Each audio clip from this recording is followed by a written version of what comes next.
Et dans la tech, on suit à nouveau Alphabet. Alphabet, dont on va voir s'il parvient ce titre à franchir les 4 000 milliards de dollars de capitalisation aujourd'hui, parce que les bonnes nouvelles ne cessent de s'accumuler, au point qu'on se demande si l'avenir de l'IA n'appartient pas au moins autant à Alphabet, finalement, qu'à Nvidia, qui lui recule de 4% aujourd'hui, John.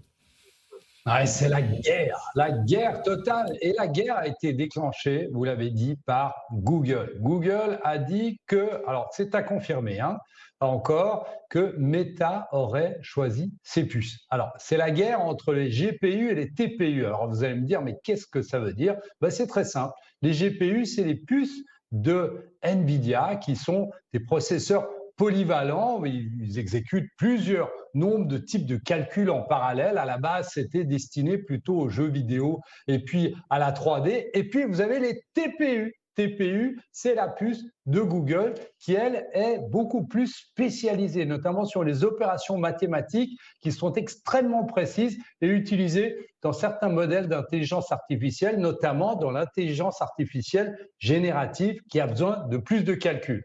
Alors, évidemment, la question du marché, c'est quoi?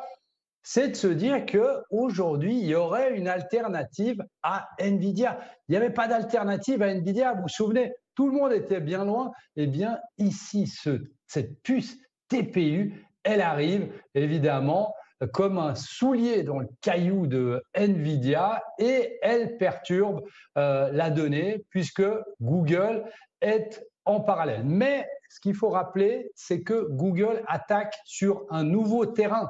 J'avais dit que les puces TPU, c'est des puces hyper spécialisées, mais elles sont plutôt plus rapides, un gain potentiel de coût d'énergie potentiellement plus cher que celle de Nvidia. Et ce qui est intéressant de noter, parce qu'on voit des titres comme TSMC et Broadcom qui progressent, parce que c'est une association, la puce TPU, entre Google, Broadcom et TSMC, et ça conçoit des puces sur mesure intégrées au cloud et à Gemini, donc ça devient vraiment une alternative crédible. Alors, vous allez me dire, est-ce que Nvidia est mort? Je sais que c'est une de vos questions, Guillaume, mais Nvidia n'est pas du tout morte parce qu'elle va rester dominante pour la flexibilité de son écosystème, tandis que Google va effectivement gagner du terrain dans les tâches extrêmement spécialisées. Donc, l'avenir, ce ne serait pas l'un ou l'autre, mais on pourrait avoir un avenir qu'on appelle un avenir hybride avec une cohabitation entre le GPU et le TPU plutôt qu'un vainqueur unique. Et ça, ce serait peut-être évidemment l'avenir. Mais aujourd'hui, on a Google qui rit et Nvidia qui pleure.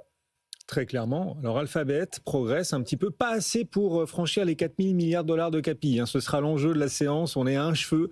On n'y est pas encore complètement. Ce titre Alphabet gagne 1,8%.